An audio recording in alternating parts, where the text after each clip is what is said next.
Umubwiriza 2:10-11. Kandi sinimye amaso yanjye icyo nifuza cyose, nta n'umunezero wose nimye umutima wanjye, kuko umutima wanjye wishimira imirimo yanjye yose, ibyo ni byo byari ingororano z'imirimo yanjye yose.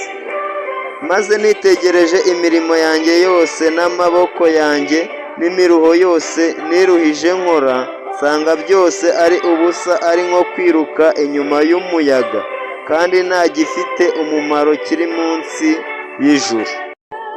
Naho Luka 12:16-21. Nuko abacira umugani ati, hariho umukungu wari ufite imirima irumbuka cyane, nuko aribaza mu mutima we ati, ndagira nte ko ntafite aho munika imyaka yanjye?